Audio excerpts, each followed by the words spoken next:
Hoje temos que falar sobre algo que abalou toda a comunidade que usa ferramentas de música com inteligência artificial. O que aconteceu não é uma simples atualização técnica, é um confronto direto entre essas plataformas e os donos de catálogos musicais reais. Há meses vemos como geradores como Udio ou Suno permitem criar músicas apenas descrevendo um estilo, energia ou género, e o sistema entrega faixas completas com vozes e instrumentos. Muita gente produziu catálogos enormes sem estúdio, sem teoria musical, sem tocar instrumentos e só com a ideia. E essas músicas se viralizaram gerando reproduções massivas. Mas, sob essa explosão, havia uma questão que cedo ou tarde iria estourar. Qual material foi usado para treinar esses modelos? Bem, as gravadoras afirmam que essas empresas pegaram enormes quantidades de gravações protegidas diretamente da internet sem permissão e sem pagar nada por essas obras. E para eles, isso não é um uso legítimo, mas sim o que chamam de roubo em escala industrial. Por isso as grandes gravadoras como Universal, Sony, Warner quiseram agir, e o primeiro desfecho já aconteceu. A Universal chegou a um acordo com a Udio e esse pacto. Esse acordo mudou a plataforma de forma imediata e radical.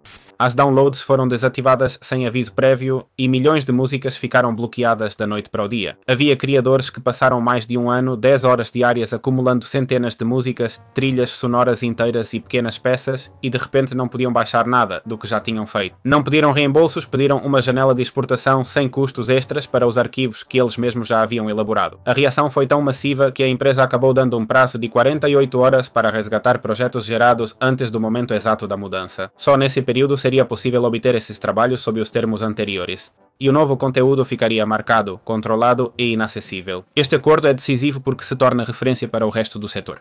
Há advogados que já o apresentam como exemplo. Desde esse momento fica claro que a era sem regras começou a acabar. A partir daqui, a ideia é, se uma IA quiser operar, terá que pagar licenças e trabalhar só com conteúdo autorizado. Isso significa menos músicas totalmente geradas por IA e mais produção filtrada com permissões e limites definidos pelos próprios artistas.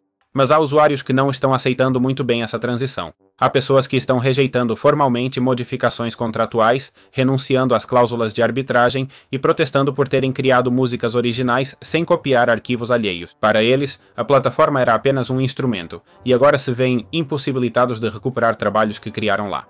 Paralelamente, a Suno continua em pleno processo judicial e ainda sem acordo. As gravadoras alegam que o modelo foi alimentado com milhões de músicas reais extraídas do YouTube e Spotify, burlando barreiras contra ilegalidades. Essa disputa continua em aberto.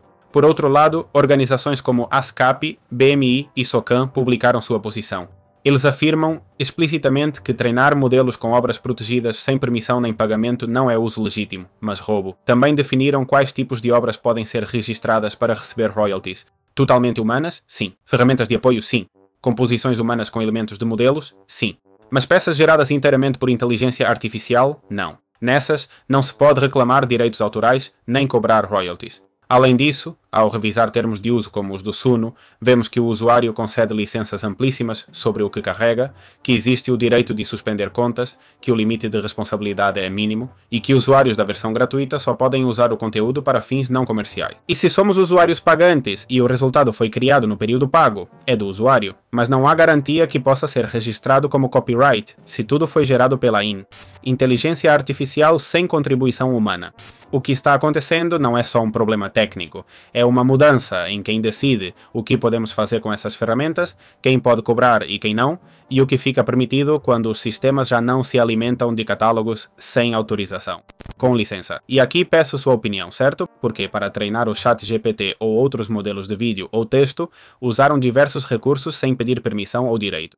Simplesmente roubaram e pronto. E claro, o ChatGPT não vai parar de evoluir porque pode surgir concorrência, como a China, que ignora restrições e continua desenvolvendo IAs enquanto ficamos para trás. Então, vocês acham que isso vai se desenvolver a longo prazo ou é apenas um obstáculo temporário que as grandes gravadoras estão tentando impor ao avanço da inteligência artificial?